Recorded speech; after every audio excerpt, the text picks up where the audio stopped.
Hello, my name's George and today's tip is how to trim moss. So we've got a couple of bits of kit, some self-sprung scissors and some 10mm clear hose. You can use your larger hose or smaller hose, but you might find the moss will either get clogged up or the water will siphon too quickly. So I find 10mm is a good compromise. Let's get going. So first thing I need to do is turn the filters off. That stops the moss from getting circulated around the aquarium.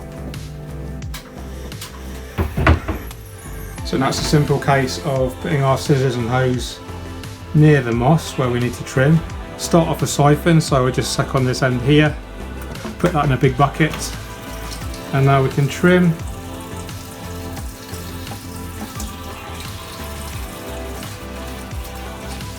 And siphon away.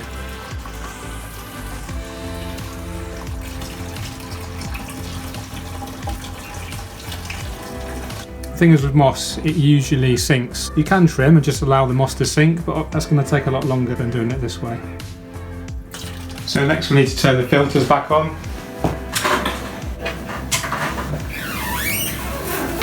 Just keeping on top of moss maintenance is really important, otherwise it can start to look a bit too untidy, chaotic. Nature aquariums for me are all about balancing the sense of chaos with order.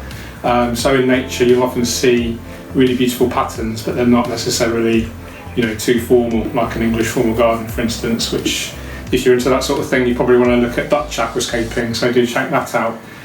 So that wraps it up really, just a nice easy tip that you can apply to your home aquascapes if you need to trim moss, just one of the things you can do to keep it well maintained. Let me know in the comments below, do you keep moss, and if so, how do you trim it, and any top tips that you can share with us all. I'd love to know your thoughts. Okay guys, that's it for now. Keep on scaping. Take care. Cheerio.